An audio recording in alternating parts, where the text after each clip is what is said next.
अस्सलाम वालेकुम दोस्तों, उम्मीद है खैरियत से होंगे। इस बार कराची की बारिशों में काफ़ी गरज चमक देखने को मिली।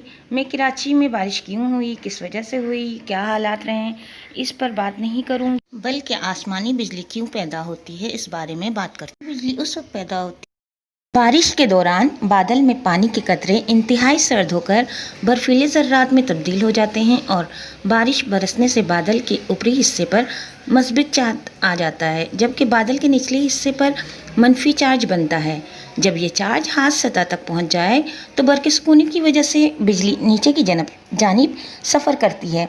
अमूमन बिजली एक बादल के अंदर, एक बादल से दूसरे बादल और फिर दूसरे बादल से ज़मीन पर सफ़र करती है।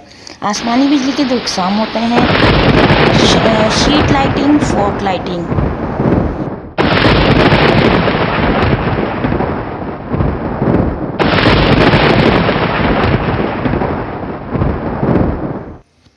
साइंसदानों के मुताबिक ज़मीन में भी मनफी और मस्बित चार्ज होता है, इसलिए आसमानी बिजली इस चार्ज की तरफ लपकती है और ज़मीन में चली जाती है।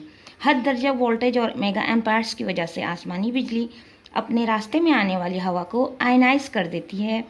इस वजह से हवा में इसका सफ़र मुमकिन होता है। मुसलसल बढ़ता हुआ दर्जा हरारत ज़मीन की गर्मी में इजाफा, कुदरती आफात में इजाफा और शिद्दत बढ़ा रही है। मालूमात अच्छी लगी हो तो please subscribe my channel. Thank you.